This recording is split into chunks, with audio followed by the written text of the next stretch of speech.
A space where your past is discarded. A pretty thing like you should never look so blue. Come on, the night's just started. 150 people in this house, but if you follow me, I'll get you the best seats. 150 people in this house, but we'll just let them be. Tonight it's you and me. Hey, hey, hey.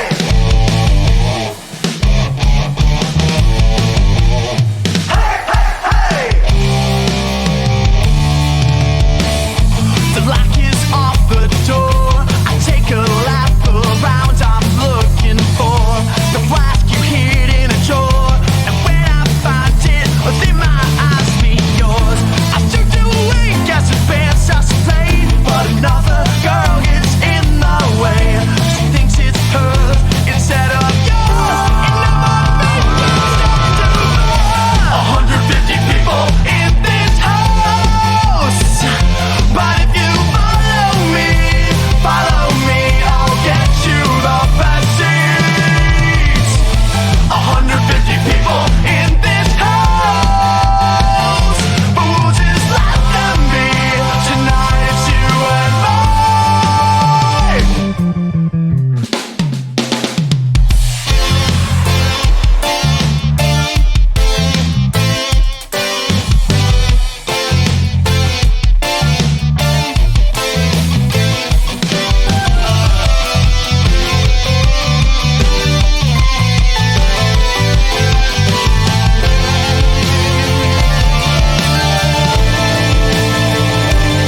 But first I gotta find your groove.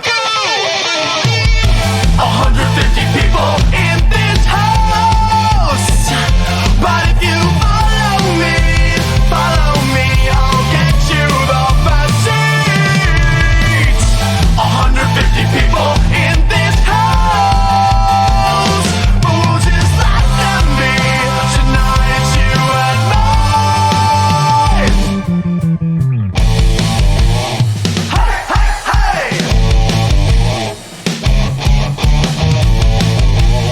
Hey, hey, hey. 'Cause tonight it's you and me. That's right. Tonight it's you, it's me, and it's the whole damn internet, or anybody that chooses to listen. What's up? My name is Chip DeVille. This is Local Love.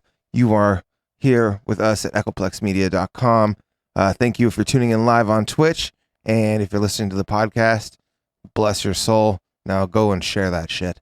I am here tonight with our guest Seal Party. But first, that song that we just heard was 150 People by First in Flight, a local band who is actually going to be having their farewell show this month at Art Boutique. They had a hell of a run. We're proud to say that we gave them their first interview, and then eventually they got pretty cool. A little too cool for us, but still, it's going to be a good show. They always put on a great show. They've got great stage presence.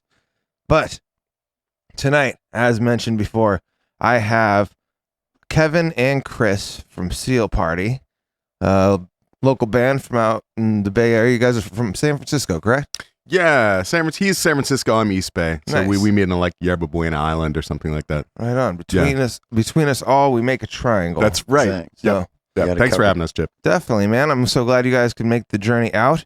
And also thank you for sending in your music. got For it. those of you that are maybe new to the show, all the music that you hear on this show is submitted by the artists themselves. It not only is a great way for us to network with artists, it's also how we don't get sued for playing their music on our podcast or on our live streams.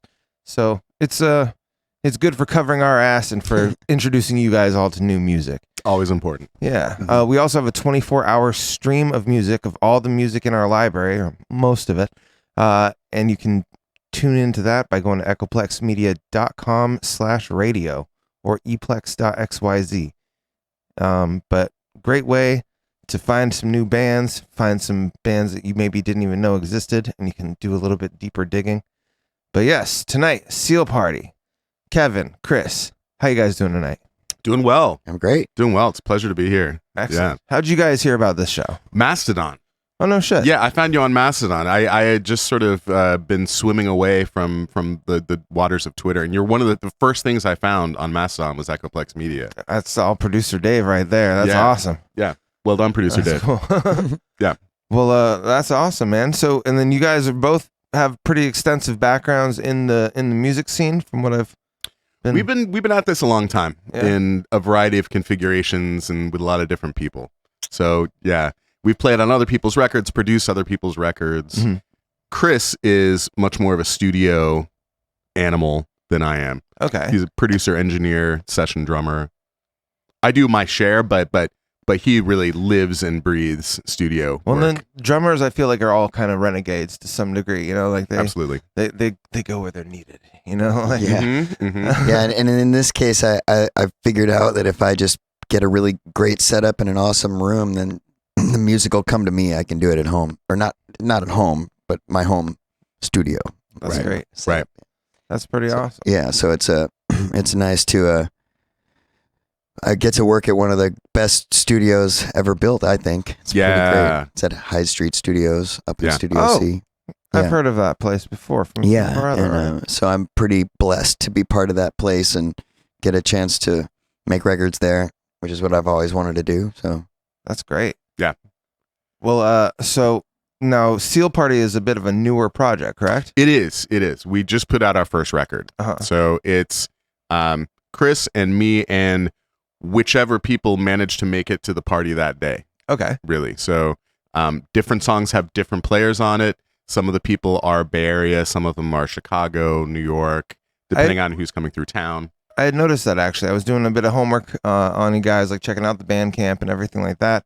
And I noticed a few different tracks would have different singers and Mhm. almost a whole different vibe or sound, you know? Yeah. There wasn't any one genre I guess I could stick some of them to. It would be like, you know, I'd hear kind of a more rocky song and hear a little bit more of like a, you know, chill, mellow song. Mhm. I don't know. It was really cool. You guys got a very wide range of what you do. I like that. Thank you. We've always Thank- kind of liked to write that way. You know, even when we worked in previous bands, we're kind of let the song dictate the style, not the other way around. That's Mhm. cool. So that way, you know, and, Yeah. you know, we all learned a bunch of songs coming up. We have all these different styles under our belt from playing in the studio stuff. And don't let Kevin fool you. He's a masterful studio musician, and I wouldn't be able to make my records without him.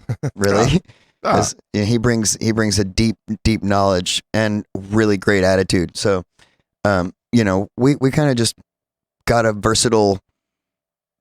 We just expanded our tastes, I guess, by doing all these different kinds of music, and it gets infused into what we're writing. And I'm glad that Chris was open to having different songs feature different singers and different guests that way, because I think for both of us, a lot of our favorite albums are super eclectic, Yeah. and we wanted to make something that had the flavors of all these different people. So, you know, we had Renee Paget come in and sing lead. We had Zanubis come in and rap over an entire song. It just made much more sense for that to be a hip hop track rather than, Huh. you know, just a rock track. That's cool.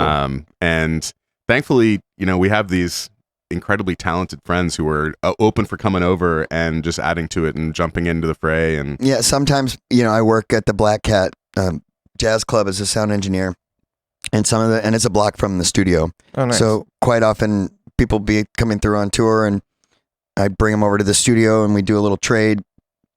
I'd record something for them and give them studio time if they put something on our record, and you know, generally, you know, they liked the chords because Kevin puts him together some nice chord voicings.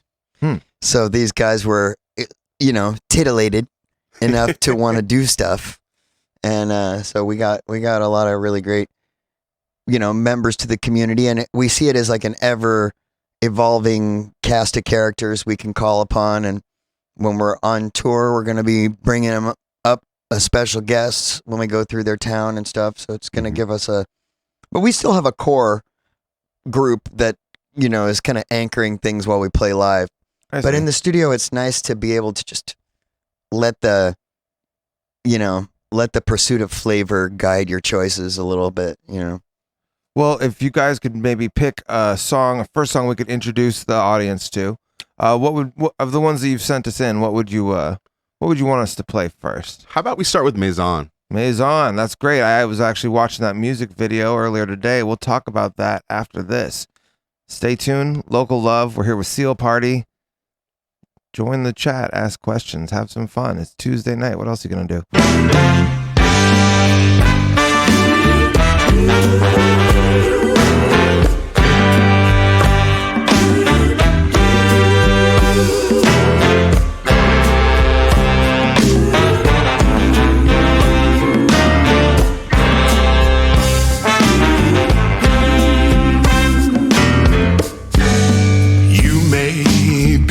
exhausted, but you're stronger than you realize. Your legs will stay in motion. You got it without thinking. Each night on the highway leads you home.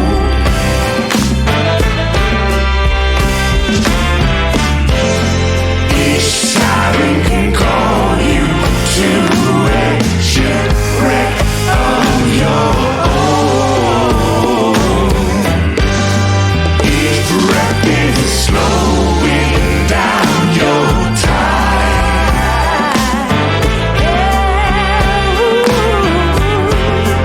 Each left or right is drawing wrinkles in your mind.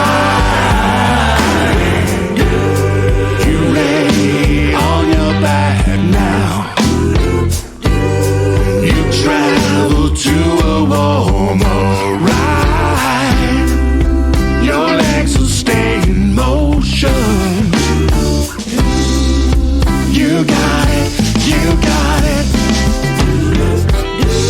And you float a few inches above. And you hover and relax in your love. And it carries you the ocean side. You got it. Each night on the highway leads you home.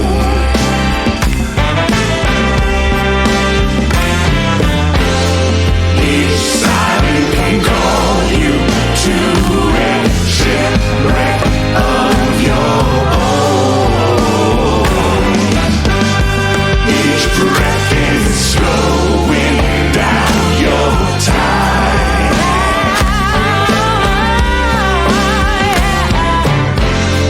Each left or right is drawing wrinkles in your mind.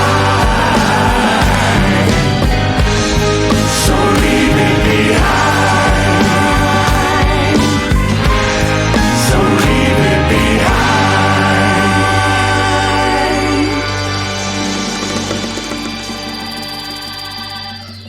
That, what you just heard, was Maison by our in-studio guest tonight, Seal Party. If you're just tuning in, we've got Kevin and Chris from Seal Party. So that was an awesome song. Thank you. Thanks, Chip. I had checked out the music video for that song. It was very, very bright and colorful, had a kind of cool, chill, like happy vibe to it. Good. Tell us about that song. Yeah. So that one came about during the pandemic. I mean, the whole album came about during the pandemic, but the lyric came about. We had all the music recorded. We had the horns. We had the whole layout, right? And we knew the vocal melody, but we didn't have the lyrics yet.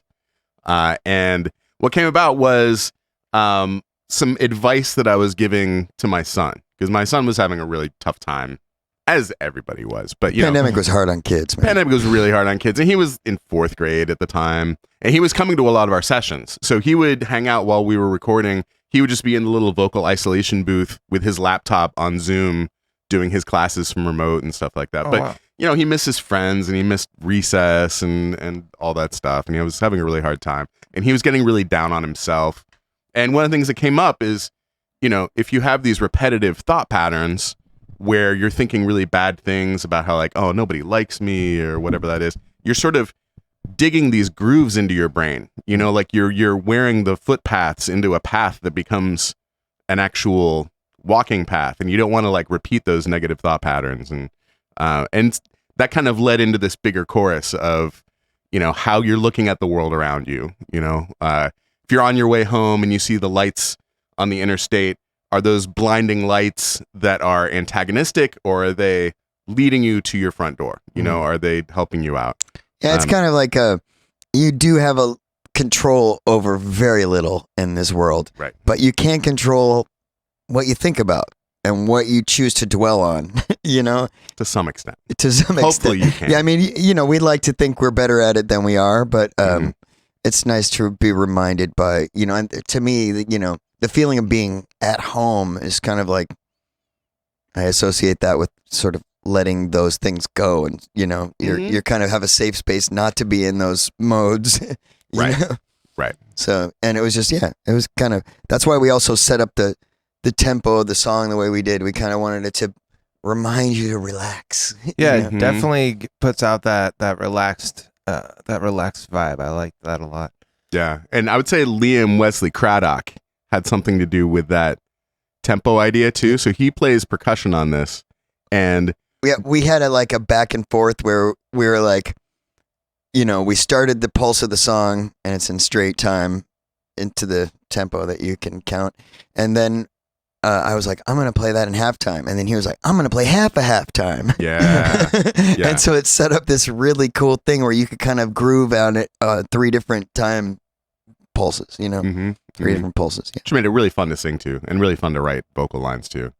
Well, so being because I mean that sounded very well produced, and it sounded like you had a whole ass band in there. Being a 2-person band, what is your guys' process for your production, process? It overall? varies from song to song. Mhm. So a lot of times it'll start with either just a drum beat or just a set of piano chords that are done to a click track. And then we'll start layering from there. So at no point on this album did we ever have a full room of people. It was always, Well, sometimes we had 3 or 4 at once. sometimes we had 3 or 4. yeah. But we never had, say, 10. You No. know, I think there may be 10 people on this track. Yeah, between the and that horns was and one the of the singer. challenges I try to take on as producers. Like, how do you make a record made with this sort of process and with all these people, many of whom have never met, feel like an ensemble? Mhm. And the way we did that was, I guess, we didn't set up your typical, okay, we're going to go through some chord changes and you just blow and take a big solo. We kind of had themes in mind, what I would call musical signposts, that enabled us to not tell anybody what to play really ever, Mhm. but get, we brought in really great musicians. So I got to say that. Mhm. So they kind of knew what to do based on the information we gave them. They look Okay. at the chart, they hear what's there in the music, and we kind of set it up in such a way that it guided them toward an ensemble feel.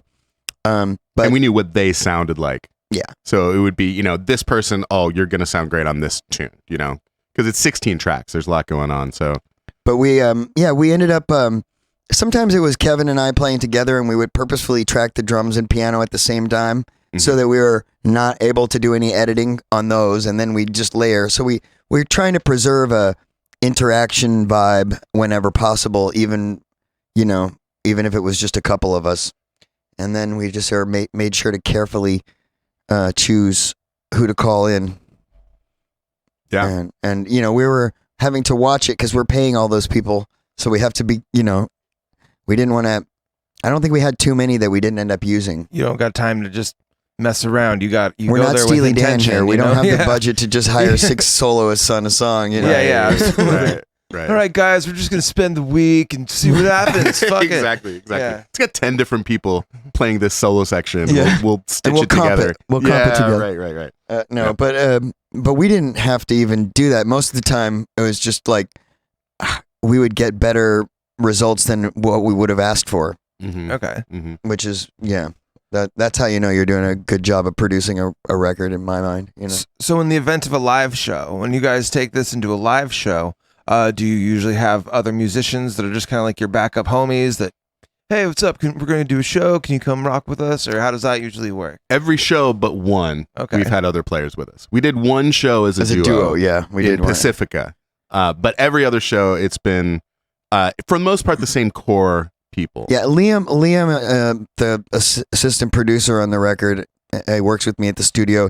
He played bass on a lot of the songs on the record, Okay.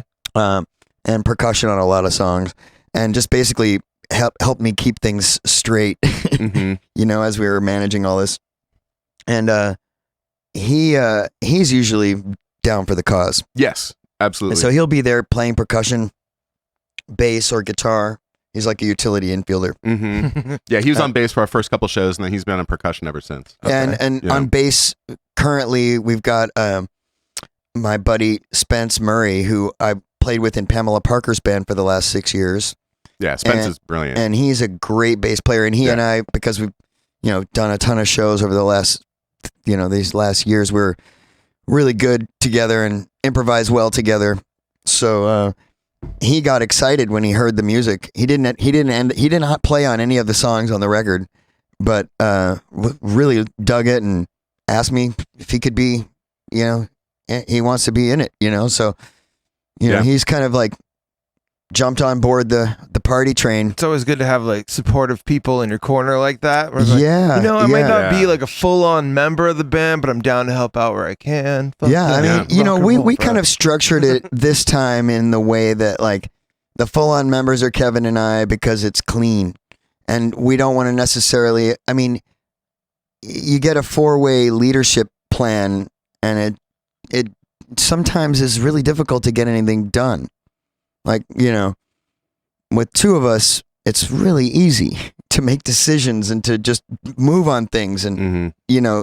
take risks. Everybody's risk averse to a different degree. And, when we were in Griddle, it was sometimes tricky to get an idea through committee. How many band members were in Griddle?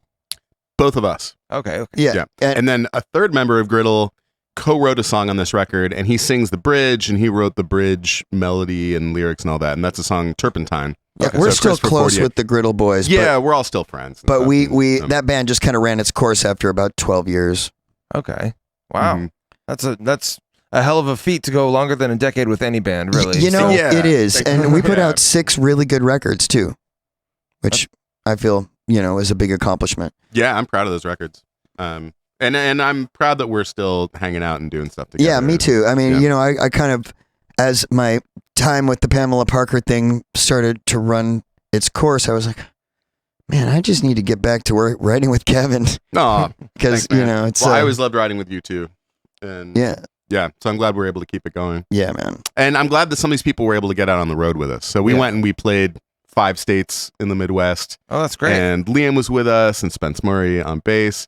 And then we had Mike Kmiechek play guitar with us, who's a buddy of mine from way back who lives in Indiana. Mhm. So Great he met us guitarist. in the Midwest and then hopped in the van. And We took actually on the rest of played shows. the 4th of July, like fireworks festival in downtown Kenosha, like a year after the Rittenhouse shooting. Oh, wow. I wasn't even thinking about that. But it was yeah, exactly it a was. year after. Yeah, Yeah. it was crazy. Yeah. It was, it was fine. It was, aside from the insane thunderstorm, like, one of those thunderstorms that rolls in, and everybody starts getting the word on their phone, the Amber Mhm. Alert on the phone is coming. Right. And in the Midwest, nobody really reacts to weather like they do out here. Like the storm we just got, that was like an average July thunderstorm in the Right. Midwest. Yeah. And they even continued with the fireworks display despite like the whole sky lighting up with lightning and Yeah. shit. It Yeah. was I'd never really seen crazy. that before. I'd never seen a thunderstorm during a fireworks show. No, it was Um, nuts. It was fucking rad. I would love to experience that again. It was very cool. Hopefully we can be out there. It was a for little another one of scary though. It was sort of like, who's running this fireworks display? Yeah, well, I was like, looking for the tallest metal structure. I was like, if there is a lightning strike, where's it gonna hit? Because that's always the get out of the pool thing. Is right. You want to make sure there's an antenna somewhere. Right, So you don't wanna be the there tallest. were rides that people weren't on. So I was figuring that would attract the lightning. But no one died. So right. That's It was always fine. a good show. Yeah. Yeah. No, but we had a good first tour. We decided to hit the Midwest because I'm from Chicago. Kevin's from Cincinnati, so Okay. we decided, it's a new band, and even in the Bay Area, there's a certain extent to which you got to start from scratch every single time, even when you've been doing it. Even when in you're that- established, if you're starting a new project, there's always that whole process of getting the ball rolling once again. So Exactly. Absolutely. So we thought, well, we know neither of us have played in the Midwest in a number of years, and we can probably mobilize some people to come out to these shows. And it seemed a little more promising than going to LA. Mm-hmm.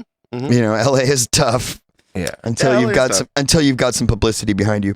Right. Well, you had mentioned earlier a song called Turpentine. Mhm. You want to go ahead and give this song an introduction before we play it for everybody? Yeah, Yeah. I would say this is the most griddle-like of any of the songs on the record. And that's one of the reasons we start the record with it, because it's almost like a stepping stone from our last record into this new venture.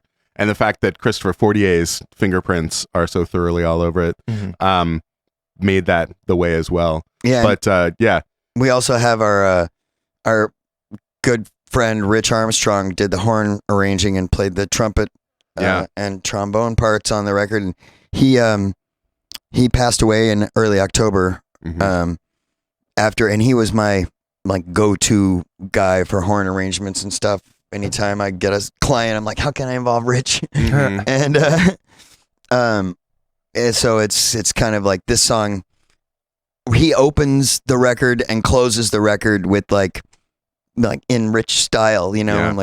and again, just like with all the other people, but especially Rich, we didn't tell him what to do. right. Yeah, You Rich know? Armstrong's all over this whole record. Yeah, But yeah, this first song, he the last song. really came up with a great horn. he arrangement. did. And that was the last time I saw him was At our show. the release show. of I this know that's the record. last time I saw him too. Yeah.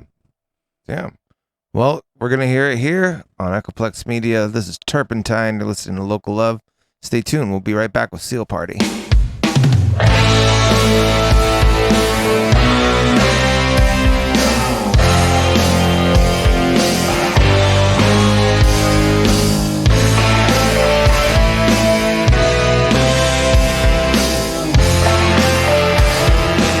Could be persuaded, I could be trusted.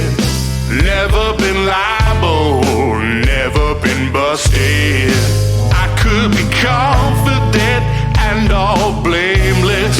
I could resist whatever charges the claim is. I could be fine in my turpentine. I could just marinate coffee and wine. I've been thinking I'm taking too long. Not this time.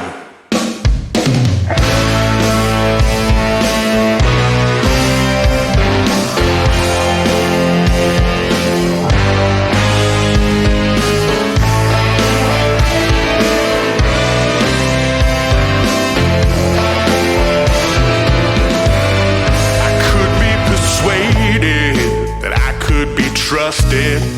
Grayed out and faded, dried out and rusted.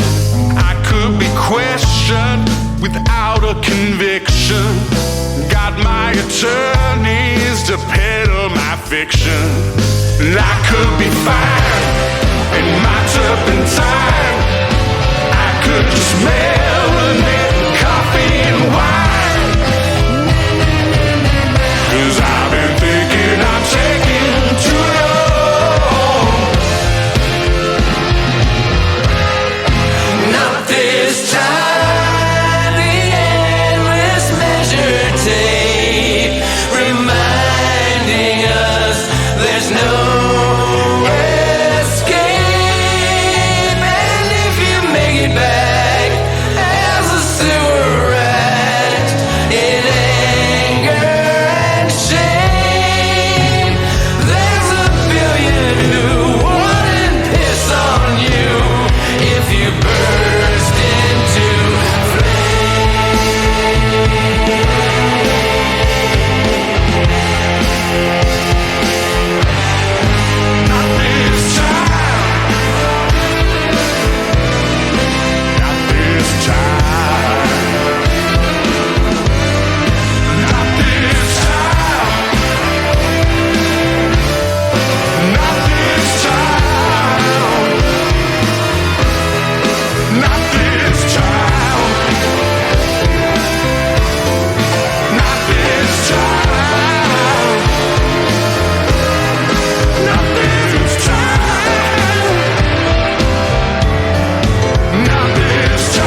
that you just heard was Turpentine by our in-studio guest, Seal Party, and you are tuned in to Local Love, brought to you by EchoplexMedia.com. How you guys doing? Doing well. So that was Christopher Fortier singing the bridge on that. Okay. And he wrote that bridge melody and the words on that bridge. And he and I hosted a rock trivia game show. Mm-hmm. We were the two hosts of a rock trivia game show Called Low Fidelity. Called Low Fidelity. Yeah, that was a sort of like play along at home while there are studio guests, while everyone was in their remote bunkers. And the That is plan awesome. to do A lot that of fun. happened before the pandemic, actually, right? Right, Roger And then the Gardner, pandemic, director. the pandemic hit, and it was kind of like perfect because people needed cool shit to watch.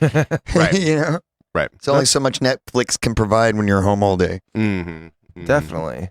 Wow, that's pretty rad. So, like, what kind of genres would you cover? Is it a little bit of everything? Everything. or- Yeah, we had some genre-specific shows. Mhm. We did like a punk rock show and an all hip-hop episode. We did an all Prince show once. Oh, wow. Because of the guests, the contestants Yeah, were. based on the contestants Yeah. partly. Yeah. But it was kind of all over the map in terms of genre. And, And so they, it were, would be they things would like get Name That like, Tune. local musicians, luminaries, kind of head-to-head kind Mhm. of style, competing one head-to-head against each other. That's Yeah, pretty cool. Yeah, we'd Yeah. have musical guests and people would play along at home as the show was taping live. And I got to say that, it was great to see Christopher and Kevin kind of co-hosting because Griddle itself was kind of like a band co-hosted by them. It was a dual lead vocal thing. They were often singing, it was hard to tell who you were supposed to focus on, I was Right. told sometimes. Yeah, yeah. Hmm. But anyway, so yeah, and they just have a good banter back and forth that made Griddle really a fun show. I thought, What would you guys do usually when doing a live show that you maybe felt made you really stand out, or what was maybe a signature thing of yours? Well, we would bring random people on stage with us Mhm. too. We had a running thing with a gorilla character that would and Ralph Carney.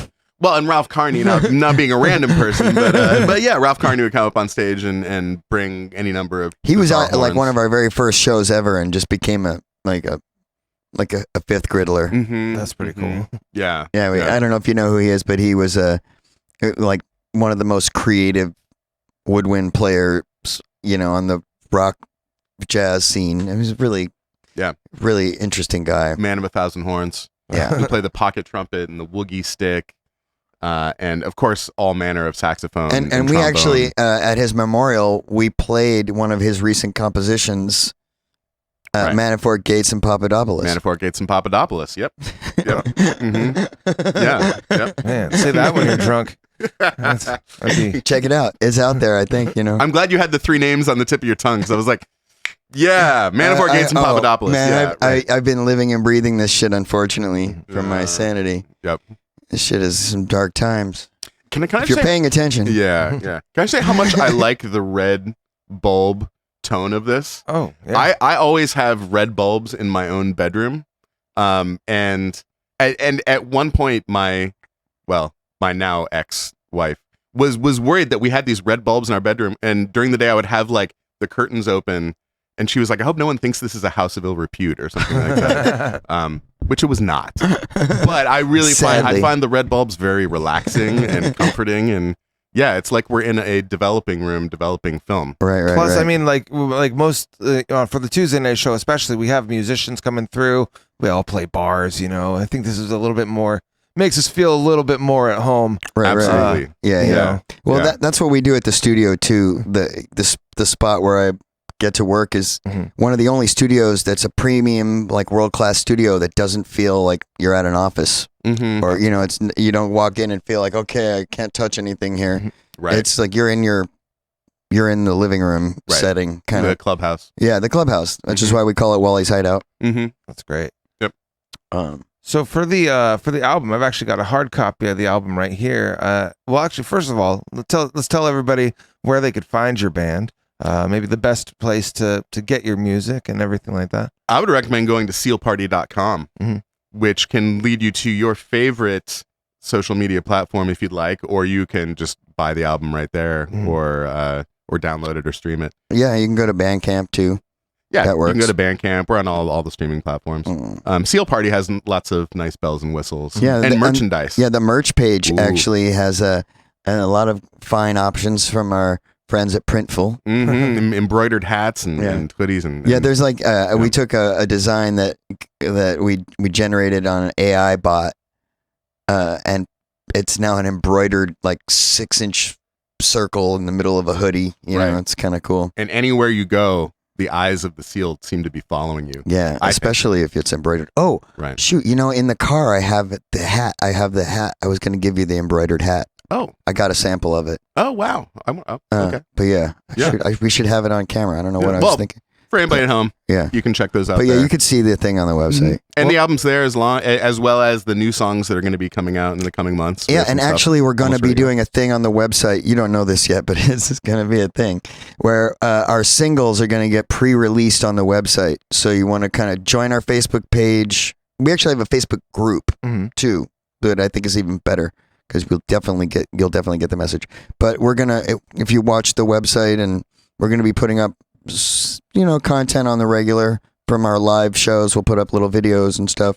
And the singles, when it comes out for the next record, are gonna get pre-released on the website. That's pretty cool. So you could download or stream the single even before it's released. So as a band, do you guys have a social media of preference or anything like that, or do you try to use them all equally, or is there some that you avoid?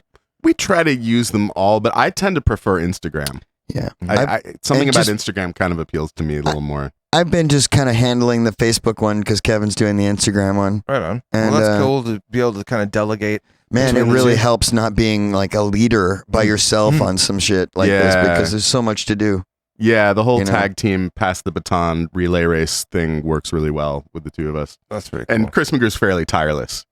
which I appreciate. I mean, I'm a night owl myself, and I like that he's often burning the midnight candle. He's got sessions running late, so he's up when I'm. You up. Don't need to be motivated or to be when you like what you're doing. Yeah. When you believe in what you're doing and you feel like, okay, there's a purpose behind this, and it becomes important to you just because of its own thing, and then you're. Yeah. I picked this because I was like, what would I be willing to work a 14-hour day on the regular doing? Even right after college, and then I decided, well, music was about the only thing I could imagine doing that without being angry at the end of the day about it. I definitely get that. Yeah. Wholeheartedly. All right. Well, I got a few other songs here. What song would you choose that we play next for the audience? What do you think would be a good transition to the next one? You know what I think would be nice is one that has a really cool YouTube clip. Mm-hmm. We like YouTube a lot. We're children of the MTV era, so we like making videos. And this one was animated by our friends, Liam Hanley Cardozo and Daniel Hanley Cardozo, and it's called Never the Problem. Okay. But the 3D animation that they did for this song, I think it is pretty cool. Yeah, I like it a lot. Well, that's cool. When you're done listening to this podcast or watching this broadcast, you can go over to the Seal Party YouTube page and check it out for yourself. But in the meantime, here's the song Local Love, Echoplex Media. We'll be right back.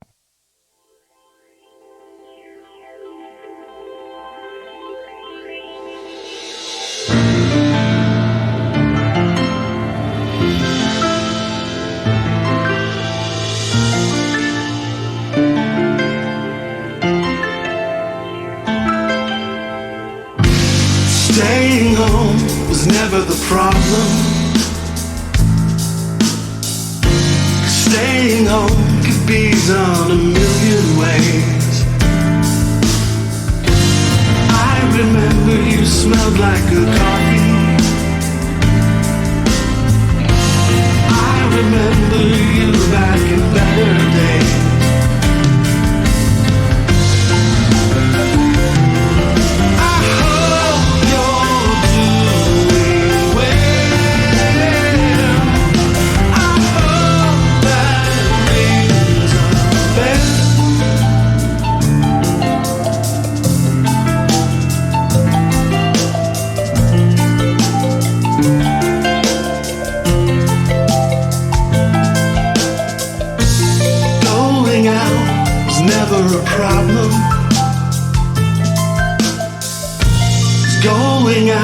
could happen a million ways. Going out was never the problem. Going out could be done a million ways. And I will see you soon in a restaurant. And I will kiss you and we're back in better days. Going out was never the problem. Going out could be done a million ways.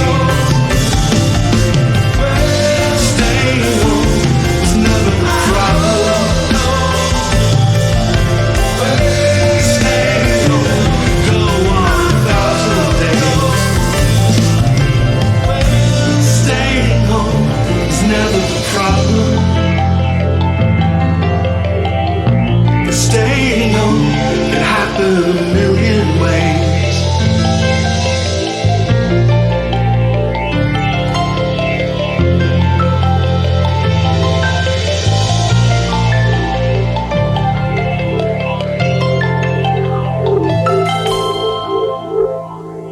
That was Never the Problem by Seal Party, our in-studio guest. We've got Kevin.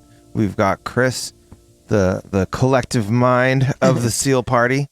Now, how did that name come about? That was Chris McGrew's idea, Chip. And I was all over it as soon as he mentioned it. Well, I was just thinking that one of the purposes of putting this thing together is that I always felt like because we're doing this rock milieu, the guitars often covered up Kevin's voice, And I was like, we need to do a band that features Kevin's voice. We need to set up the voicings of the chords so that there's space for a baritone. And also I was thinking, what are we trying to do? We're trying to bring people together who might not otherwise have come together to have a good time. And it seems like, the party, it sort of brings to mind that we have to come together in a place. Mm-hmm. It's not enough to just be together in this virtuosphere and call it togetherness or, connection. Really, it's a great tool to enable us to get together, but without physical space and being together in the same place, it's just not the same. And so I kind of wanted to make reference to like, you want to be at the party, and it's kind of like, I've got because it's Kevin and I know him really well. I know that, I can get behind this and drive the bus and, we'll call it Seal Party because it's really about his voice, it's like Well, I appreciate having the room to be able to sing down low because I've sung in a bunch of rock bands over the years and they always want really high singers. And you can count on two hands probably the number of low-voiced rock singers. It just didn't happen that much. There's Brian Ferry. There's David Bowie. There's Mark Sandman from Morphine. But those bands, they all had to take pains to make room down there. And so one of our tactics is we just have Kevin voice the chords and we write stuff on the piano typically. And the guitar makes you kind of gravitate to certain voicings just physically from, what's physically easy to play. So the songs kind of all sound similar in a way, and we wanted to kind of vary things at the same time that we're making space. So Kevin will just write chords and he'll voice them without maybe the left hand just kind of not playing as much. Okay. And that leaves space in there, and maybe he'll voice the things so that it's, I don't know, inverted or something so that the low notes are up top above what would be the middle notes sometimes, and some other tactic like that, Yeah, whatever works. Yeah. I rely on Kevin for the specifics of these details most of the time. Well, thankfully, he's got the ear for microphones and things like that, because that's also trickier. You have these nice microphones here in the studio that usually when you're performing live with a rock band, you don't have mics this nice that can pick up the lower end of your voice. Yeah. Thankfully, Chris McGrew knows all about that kind of stuff, so that's been easier live, too, than it's been with any other we band got I've sung this with. really nice, AEA just came out with it. They remade one of their early 1950s ribbon mics that is end address, like that SM7 that you're talking into, Kevin. But it's a ribbon mic, and it's hypercardioid, which means the pickup pattern is very small. and doesn't go really wide, and it's gives you an ability to just get because you don't want to get a bunch of drums in the vocal mic, but it's a very sensitive mic. It's also phantom powered, which is weird for a ribbon mic. Mm-hmm. And the ribbon mics, they kind of naturally roll off a lot of the bright high end stuff. And this mic just sounds really good in the lower, frequencies that don't get picked up very well by it as M58, like you're typically going to be singing into. I see. And so, that enables Kevin not to have to push so hard. And it's a good sort of, looking out into the future, because the older we get, the lower our voices are going to get, and the more the high end's going to roll off too. Yeah, right. So I like the idea of writing songs I'll be able to sing when I'm 70. Let's keep it in my range, man. Yeah, exactly. I got you. Exactly. I definitely No, get that's true. But when we went to see Roxy Music with Gary, I went to see him, and Kicking myself around about it. there were a couple of songs that they had to lower the keys so much because Brian Ferry's getting up there. Mm. I mean, Sure. I love the man, and he's a superstar for even touring at this time. But a couple of those songs were really altered because they changed the keys. They had to drop it like a lot. Sure. Yeah. Yeah.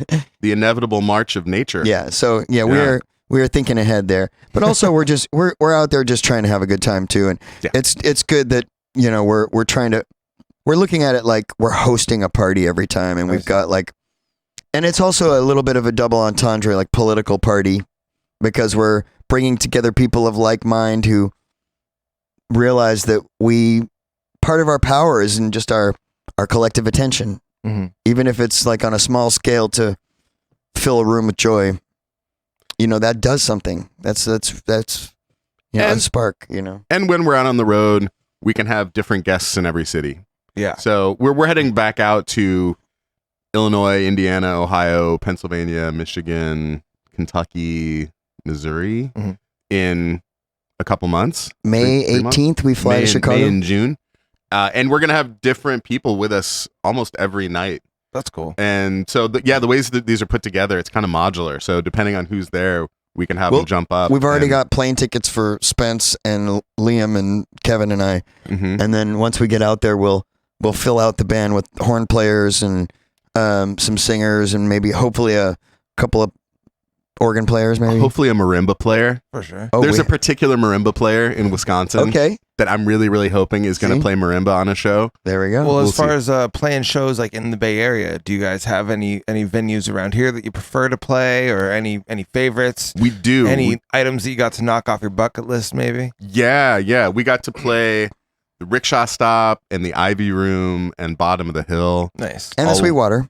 And the Sweetwater up in Mill Valley. That was a bucket list one that I'd never played before. They treat you so well. They do. It's And great. we're coming back to Bottom of the Hill right before we head out on tour. So that's Saturday, May 13th. It's a great venue. I love I that place. love Bottom of the Hill so much. Yeah. Oh, and everybody there is just so freaking awesome to work with. And some of my favorite shows I've ever seen are in that room as an audience member. So it's a thrill to be able to play there. But we'll be there, an all ages show Saturday, May 13th with Comforting Chaos, which is Liam's band. Yeah, Liam Craddock and Liam Barry. Yeah, have the this Liams. band, the Liams, Comforting Chaos, and Fourth Position, with which is a band Joe that Carter on. I just recorded at the studio. Sweet. With featuring Joe Carter on vocals. Mm-hmm. Really great singer. Yeah. So we'll play Bottom of the Hill, and then we'll hop a plane and we'll go schlep around the Midwest for 3 weeks, playing anywhere and everywhere. Sounds fun. Yeah, I can't. We wait. had a great time last year, except that it needed to be a little longer. So this time we scheduled a few more days. That's always the case. Yeah. Yeah, But, I mean, after 3 weeks, so I'm ready to come home usually. Yeah. I'm not. No? Not usually. I mean, I miss my kid and stuff, but I'm trying to figure out a way that he can come out on the road with us and sell merch. Well, he's not too far from that. He's type. not that far. Technically, that's like life experience. You teach him some spreadsheets. Yeah, and right, He exactly. does some of his school online. It's a while lot on better the road. than making him Now perform you're on talking. vaudeville, Yeah. Yeah, right. You know, like, hey, kid, you got to go work the sidewalk. Right. Get some patrons in here. Yeah. Or you can use the tour budget to learn algebra. Oh, yeah. Exactly. I'm all for it. All right, so if this venue holds this many people and we're selling this much of tickets, how much is this going to be? I remember when What I was is X? What is X? Solve for X. when I was young, my mom got remarried to this lawyer guy, And his big idea like that was to say, I'm going to give you some work as a paralegal. You know, so he was like, he had me doing research for like big cases and stuff. And it was like, I did feel pretty important, you know, it is kind of cool. So maybe it's a good thing to do. Maybe we say, you know, hey, you're going to be our tour manager, but you got some Give him a responsibilities. School of Rock moment. You know? The Rock moment. Yeah. Kids love helping. He'd They just wanna help. actually be a good tour I manager. think he'd be a great tour manager. He's way tougher than I am in terms he's of tough. negotiation. He's tough. He's stubborn. He's so stubborn. And he's also just one of those, you know, types of people that can give you the stoic, silent look, and you kind of feel it. You know. That's right. Well, let's see. So I got a couple love. songs left here. Which one would you have me play next? I would lean toward Jimmy Just Clams Up. Jimmy Just Clams Up? Cool. And this is one that came together entirely in the studio. This song did not exist, was invented out of whole cloth in the studio. It was just supposed to be pre-production day, you know, where you're in there writing and stuff, but we've come to realize sometimes it's good just to set up as if you're going to record just in case you nail it. I So get that. yeah, so there was a tiny bit of extra time. He turned on a click track. I improvised a chord sequence, and then weeks later, after taking it home and listening to it, we fleshed it out with melody and other actually, I think instruments. we kind of just wrote it in the studio. We kind of finished the lyric. You started a lyric, and then we kind of finished it up in the studio, and you know, Yeah. it came together fast. It came together fast, and it didn't exist at all before we arrived that day. So this is really the one track that was like that on this album. That's awesome. Well, you're going to hear it first here on Local Love. Stay tuned.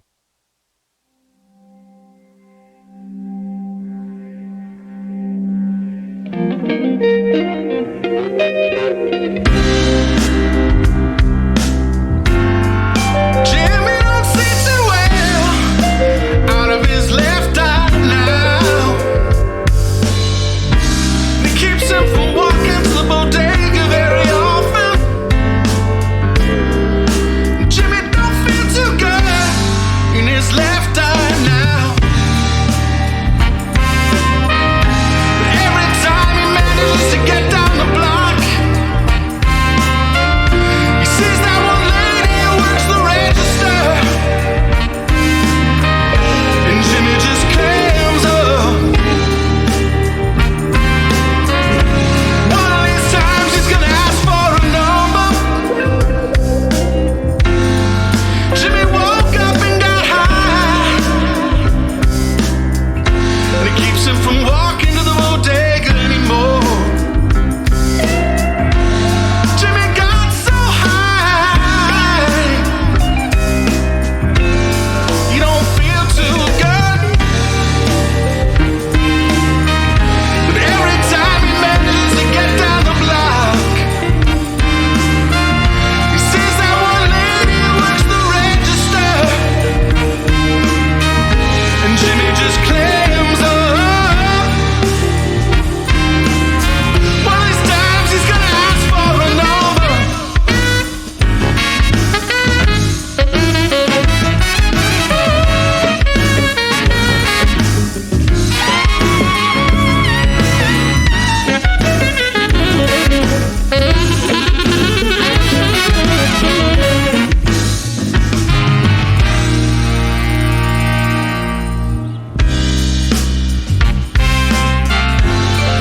Jimmy don't know what he's missing. Jimmy better be back tomorrow. Every time he goes, it's the last time. Need somebody's thinking. That was Jimmy Just Clams Up by Seal Party. And if you just are tuning in, they figured that one out on the fly. I like that. It was really bluesy. Had kind of like that blues rock sort of vibe to it. Thanks. That's Sonny Climbs on guitar, Yeah. and that's Liam on bass, on Liam Craddock, Let me think about that. and the late great Rich Armstrong on trumpet, Daniel Casares I think on it's saxophone. Liam on bass on that. Yeah, it is.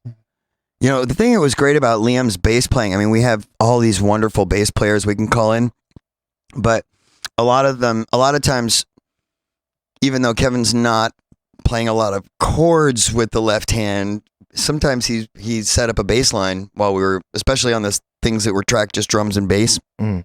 And sometimes what was required to really hold the song together was someone following that left hand. Mhm. And you can't necessarily call Uriah Duffy in and tell him to follow Kevin's left hand. You could, but Right. it's kind of a waste. It's kind of a waste. Yeah. So we did call Uriah in on a couple songs, Mhm. but we let him do his thing, and Yeah. and on the songs where we felt like, man, this just needs like the bass line has to be really elemental. Liam was like stepping right to it, Mhm. and So when you guys are in the studio and stuff like that, do you all play together at once, or are you multi-tracking separate? We're usually multi-tracking on this separately. record, I mean, I on think this it record. might go differently when there's not a pandemic, Mm-hmm, mm-hmm. but Well, then- this one we kind of had to do it that way. And working with other musicians and stuff like that, are they sending you over their audio and then you edit it That happened on a accordingly, or- couple. Sometimes it's that. Yeah. But most 90% of it was people coming into the studio. Mm-hmm. The song Juvie, people were sending in their stuff. Larry Boothroyd and John Axtell sent us their stuff. And I guess the two songs Uriah played bass on, he did at home. Right. Cool. Right. And Ben Misterka's guitar. Mhm. Too. Yeah. Right Yeah, in the those mic. guys have such great home studios. Oh, right. Keep Yep. it in the mic. Thank you. Yeah. Thanks. No worries. Yeah. So a lot of the times it would be 2 or 3 of us laying down the basic and then inviting other people into the studio, having them add their layers onto it. Yeah. Ending up with the harmony vocalists and horn players near the end. Okay. Most of the reason that I didn't want a lot of like phoned in parts is just because a lot of that was happening and I was having to do a lot of that. Mhm. And I kind of just wanted the excitement and the vibe of them. And also I wanted the sound of the room that we're working in to sort of come to play. I get that. So, with all the acoustic instruments, we did have all those come in. Correct. But sometimes, if it's a bass or a guitar part, especially if they're going to record it well at their home studio, it's like, well, let's make it easy on them. And you can kind of get a better performance because they're off the clock. Yeah. They can really, if they get inspired, they can really dig in and mess around and come up with something way cooler than they'll do if they're like trying to finish. And they can sit on it for a while. Yeah, they and can chew germinate on it. And let it Yeah, let so it there marinate. are times where it's better to do that. And I think one of the tricks about producing is you just kind of have to navigate this ever-changing landscape where there are no real axioms. You kind of got to, there are no rules you have to follow all the time. You have to be willing to say, okay, well, this time, I think I could trust Uriah and I'll get something better if I just let him do it. Mhm. But, a lot of times it's not telling someone what to do like you might think. Yeah. It's Right. figuring out how to get them to do it on their own and, have, and in a way that makes them happy. Yeah, and encouraging them to sound like themselves. Yeah, sometimes letting somebody do it at home is good, but I mean, for the most part, people want to come to our studio, and it's kind of crazy how it's like a space. It's been recorded in for 50 years, so Historic room. you Sly and can the Family feel- Stone, Jefferson Airplane. you can Grateful feel Dead, it in Urban there. Hip Hop. So it definitely affects how you play if you get out of the way. I'd say so. I think getting to be somewhere where something cool has happened. Mhm. Like for me personally, I've played at certain venues where I'm just like, all right, like some of the people that I look up to have played here, and it kind of hits you in a certain way. And I'd imagine that'd be a lot of the same type of feeling when you're in a certain recording studio or recording space where quality shit's coming from. Yeah. Yeah, it's a Yeah. sacred space vibe, It's Definitely. like just like when you go into a on church, and holy you can kind of ground. feel it, even if you're not into God, Mhm, mhm. No, I get that. And I like that places have kept some of the remnants Mhm. of that. I don't know if you've been to the stage at the Monterey Fairgrounds where the Monterey Oh, yeah. Jazz Festival Yeah. was. Oh, yeah. The burn spot. You're talking about The burn spot's on the stage. They didn't clean up the burn spot didn't where Jimi replace Hendrix the burned wood. his guitar on stage at Monterey Pop. Oh, that's awesome. Yeah, There is and- actually yeah. a charred section of the hardwood stage. Yeah. It's That's pretty cool. iconic, really. Mhm. Absolutely. Absolutely. I appreciate that they knew what they had and they didn't want to mess with it. that was a crazy. I've seen the film 100 times. Yeah. Mhm. It's like Yeah, that whole thing's pretty iconic. Mm-hmm. Well, I got this. I got another song by you guys called Juvie. Oh, great. Now I know you guys also have a music video for this one as well. Can we get a little introduction for this song? Yeah, totally. So this song is about marijuana. and about Cheers, Al. cheers to that. And about the desire for people who had gotten into trouble, distributing or growing or consuming or whatever marijuana in years past, hoping that their records get completely expunged. Also hoping that the communities of color that were often targeted when crackdowns were made on marijuana in years past get to have an ownership stake in the building of the green economy that's growing out of this. But yeah, I mean, we didn't really talk directly about all that stuff. we didn't really talk directly but about I love it but- that we're trying to be a little bit opaque about things, and when we're addressing these political issues, because we're trusting the listener to connect the dots, really. Yeah. But it's it's a story about a kid getting busted for a couple of stems in his pocket and getting in trouble when he's in high school. But it kind of also, we chose that just because it sort of points to the silliness of like busting people for a plant. I don't know, and I Right. feel like everybody I grew up with has something somewhat relatable to that. right? Yeah, we all got myself hassled for having included, weed yeah. when we were in high school, right? Oh, Right. yeah. If you didn't, you weren't trying very hard. Yeah. All right. Well, I'm going to go ahead and play this song, Juvie, and I'm going to go ahead and smoke a bowl. Beautiful. And Beautiful. you should too. But stay tuned. You're on Local Love.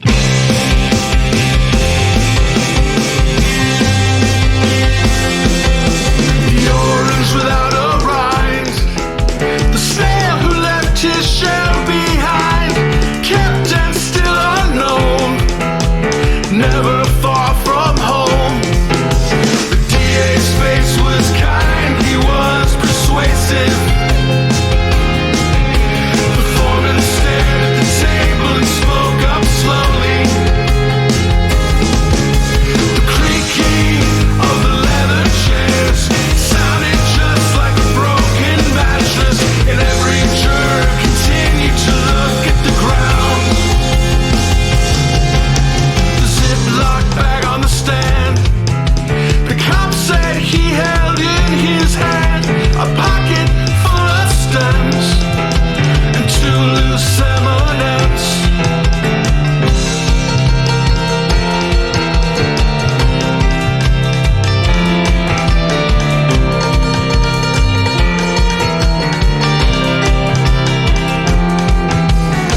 The kid scratched his arm, dreamt of pulling the fire alarm, and chewed his upper lip.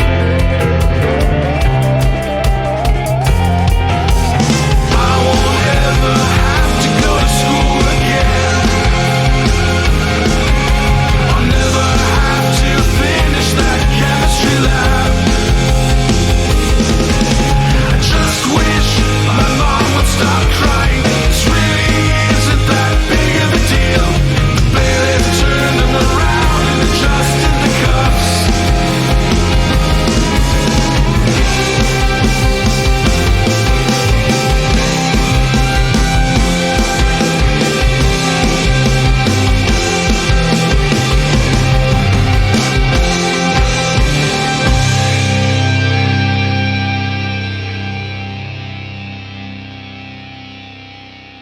That song you just heard was Juvie by Seal Party. Totally different vibe than the other songs that we heard. Totally different vibe. I like Different that. players on it. Oh, So yeah. that's John Axtell on Who guitar frequently and on has guitar played- synths. he's played a lot of our local live with shows. us a Yeah. bunch too. And that's Larry Boothroyd from Victims Family and Jello Biafra and the Guantanamo School of Medicine and Specimen Box on bass.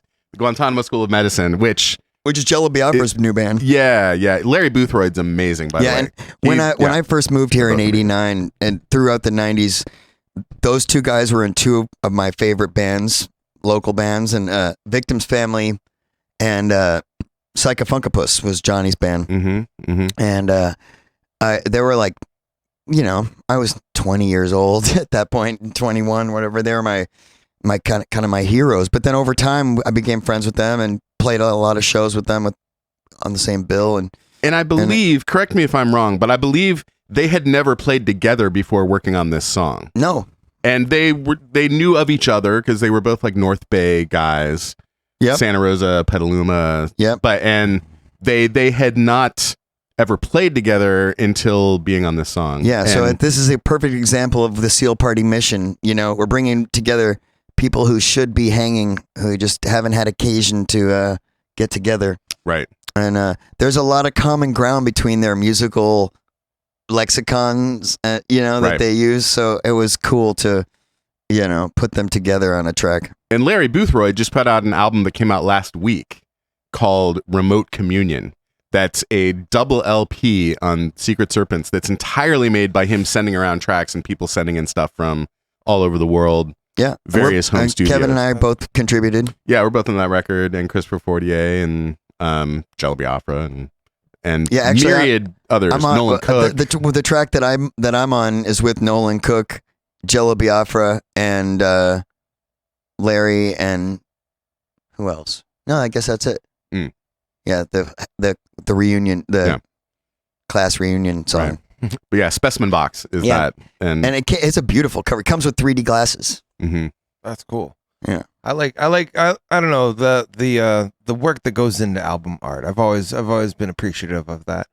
So Me too. Yeah, Me too. that's- And we were lucky that Tony Calzaretta went to town. Tony Calzaretta, who's in New Mexico. at He this does point. that cover that you've got over there on the CD. So I've got the CD right here. You can see a much better version of it on their Facebook or Instagram. But you commissioned somebody, or was it a friend Yeah. of the band? Or? Yeah, Tony Calzaretta, who had done album covers that I really liked Mhm. for people like Love and Knacked and Il Mondo and Michael Zapruder. He had done a bunch of covers that I was way into, and so thankfully he was up for working on this one, and I love what he did. Yeah, I what love he it that we got somebody who sees album art as its own form and really kind of specializes in it. Yeah. Rather than, hey, let's get a graphic design or a photo and modify it to a 12 by 12, Yeah.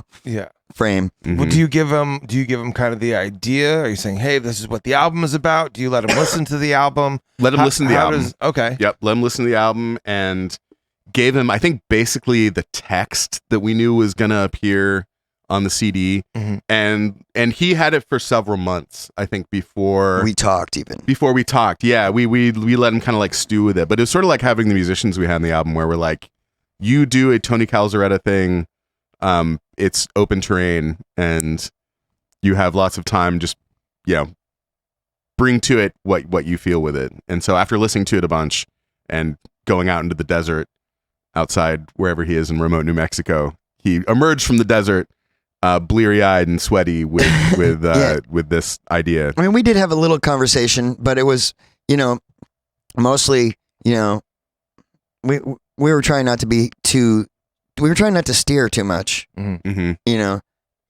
and it's always interesting the other nuances that someone will bring to it if you leave it open a little bit. And I think it's just, when you're young, you're like, okay, I've got to get my vision out there. I've got to get it clarified. I've got to get people to understand me. And at this point, I'm trying to create understanding. Mhm. It's a different intent, I'm trying to, and that creates a different method, I think, or Yeah, brings I about a definitely, different method. because I've talked to a whole lot of bands through doing this show and just through growing up in the music scene, and I would say there's definitely, it's usually one of those two schools of thought. It's either like everything's got to be structured and on point, like they're a human Excel spreadsheet, versus like the ones that are just kind of like, we've all got a general idea. This is a collaborative effort. Let's kind of see where this goes.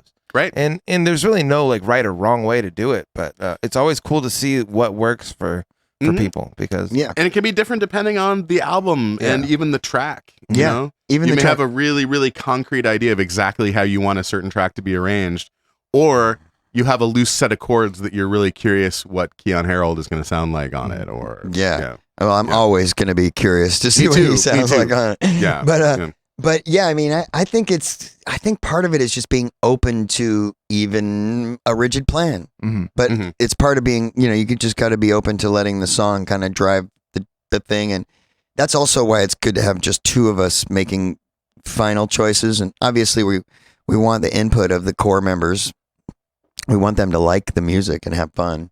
So But, being a duo, do you guys usually have a set time where you're like, all right, this is when we're going to get together and play our music? or are you guys just shooting each other texts throughout the week, just being like, you know what would be cool here? It's closer to the latter. Yeah. These days. Yeah, these days it's closer to the latter. There was a time where we got together 3 days a week and practiced in the griddle days. True. And I think that the reason we can work the way we do now is because we had that period of time where, you know, I think we developed some shorthand that makes it easier to do things the way we do now. Yeah. I wish we had more time, but it's a busy world. Yeah. Yeah, that's one of the things I love about touring is you hit the road and you have to focus on what's going on. Like I like riding on the road. Yeah, I like just being in a van out there in some other state where I don't know that many people and I can just have my blinders on It and is be in kinda full seal nice. party mode. Just to be in the mode of like, okay, my only job today is to like get to the next place and play a show. Yeah. It feels great. Oh, it's you great. know? Yeah. So then, do you guys have like other jobs? Like, what's the Bruce Wayne to your Batman? You know, like, Yeah. I work 4 jobs actually. shit. Yeah. So it adds up to 40 hours a week. So it's not like I work 2 crazy hours, but I teach choir. okay, That's what I'm doing early tomorrow morning. I teach choir at a couple different schools, actually. I'm the organist for the San Jose Sharks. okay. I was gonna ask Fuck you about yeah. that, man. Fuck yeah. Go Sharks. Yeah. It's a rough season, but Yeah. still, I'm It's a rough you know, season, but- I'm a San Jose native. I love them. Yeah. Nice. Good. Well, if you want to come to a game, let me know. I'll holler. yeah. So, I do the San Jose Sharks organ stuff. I play a bunch of sort of gigging bands, you know, tribute bands, wedding bands, corporate gigs, that kind of stuff. That's cool. And then I analyze music for Pandora, Sirius XM. That is awesome. So yeah, between all of that, it's a busy week, but it works out. Well, it's also cool that you know, because I've met plenty of people who are like, you know, I'm like an accountant during the day, and I just rock out with my band. Like everything that you do is all music adjacent, and that's cool that you're able to kind of incorporate that to what Thanks. you do. Thanks. I used to work for the San Jose Mercury News actually back when I was in my 20s. Oh, right on. Before I sort of like was able to eke out more music stuff, I wrote all the theater listings. So I would come in and I shared a desk with Dan Gilmore. He would work the night shift and I would work the day shift. And I would write all of the little like one-liners for all of the theatrical productions all over the Bay Area. Wow. Yeah. Wow. So you're basically the voice of the man in the pink chair, the man in the chair. Well, I wasn't writing reviews, so I wasn't the whole like I'm semi out of my chair, I'm standing up out of my chair. You're more like Mr. Movie Phone. I but was for more the like Mr. Movie newspaper. Phone, Oh, exactly. okay. Mr. Movie Paper. Right. Exactly. Yep. That's Cool. dude. That's awesome. Yeah. It was a fun gig. And And then I, you work at a studio. well, you yeah, work at a music I'm a studio as partner well? in this studio. We 4 of us lease out Studio C from the owner of Hyde Street Studios, All right. and it's a studio that has 4 commercial studios in it. And Michael Ward, the guy that's owned the Hyde Street Studios since 1980, doesn't want to run the calendar on all 4 rooms, so he leases out the other 3 and just uses the downstairs studio. And he's got a guy named Jack Kurtzman that is managing it. So it's kind of a hands-off owner. Like, you know, he kind of leaves it to all of us people that lease studios there. And it's kind of like this weird, thriving community of people in the hallways running around just like it has always been.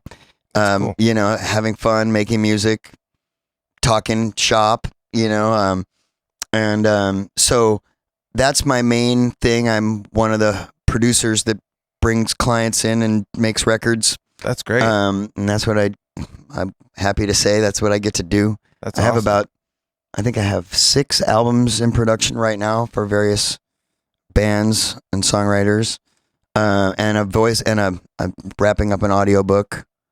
So, you know, I kind of just run that studio like I'm, you know, as a service and try to make it affordable for bands, and get to work with some high profile artists sometimes, and get to have access to a world-class studio to make my own stuff. So it's kind of cool. That's And killer. then I sort of split that up with I'm the lead engineer at the Black Cat Jazz Club, which is a block from the studio. And Easy commute.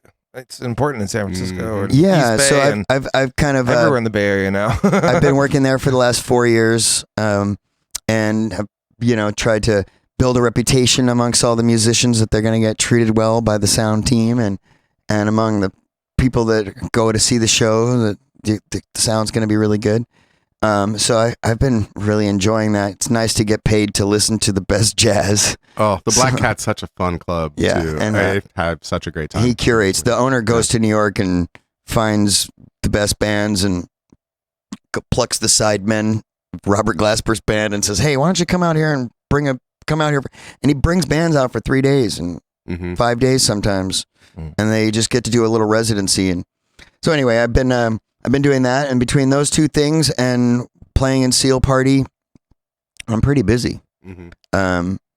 Yeah, so Beats the alternative. yeah, and I pick up gigs here and there for other people's bands and recording sessions, and it's a little different. I used to be more oriented toward being in lots of bands and playing gigs as often as possible, and I miss some things about that. But I do spend more time practicing and working on my technique now than I did then. Then I used to just work on the songs I needed to learn for the next thing, and now I'm kind of more working toward gaining more control and fluidity on my instrument, and bringing the drumming stuff I'm bringing to that energy is just all for our efforts, and so yeah. But I feel pretty good having music be my life. Well, yeah, it's a hell of a thing. I mean, you guys have a really well produced sound. I've seen your videos. Your videos look good. It's clear that you put in a lot of effort and energy to what you do. So I really appreciate you guys making your way down to the studio and everything like that. Thanks for having us. Yeah, we appreciate it. Yeah. Thanks for listening and putting in the time. Yeah, and then once again, if you could just let everybody know best ways to follow the band. Yeah. Sealparty.com. Sealparty.com. Yep. Wonderful. Everything you need to know and more will be there. This has been yet another excellent episode of Local Love. Thanks again for making your way down to the studio.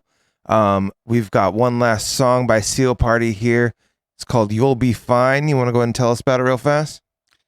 This one's the last song on the record, and it's just like I guess maybe you should introduce this one. I'd be happy to.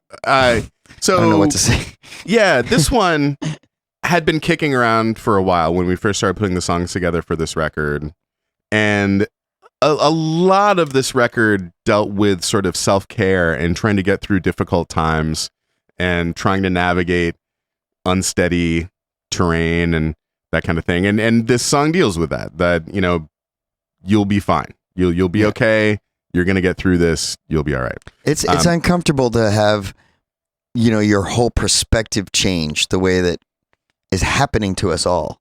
I mean, we're having a consciousness shift right here, and we're sort of in the midst of it, and it's uncomfortable and weird. But yeah, as things fall apart, new things emerge, and that's kind of like, good to keep in mind. Yeah. Definitely. And this one ends with a solo by Rich Armstrong.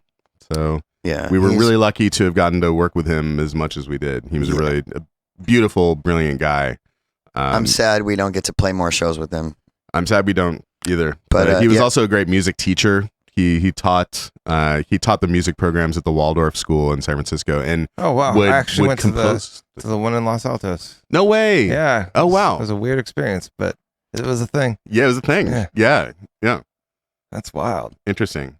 Well, I would love to hear more about much love to Rich Armstrong. Hell yes. That's super cool. Yeah, he really tore it up on this one. He kind of ends the song on a high note, so to speak. Right ends on. the album on a high note too. Well, hey, you're hearing it here on Local Love.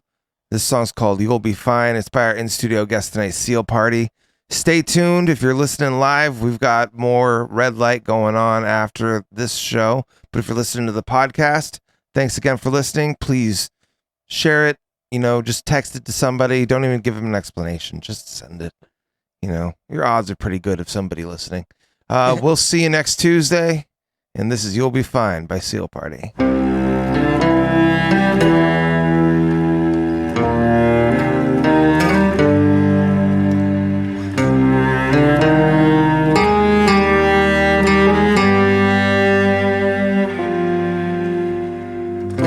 It may all be fiction, everything you're told. A comfortable stranglehold is loosening. money that you know is digits on a screen. The money that you have seen is worthless now in stacks of green. But you'll be fine.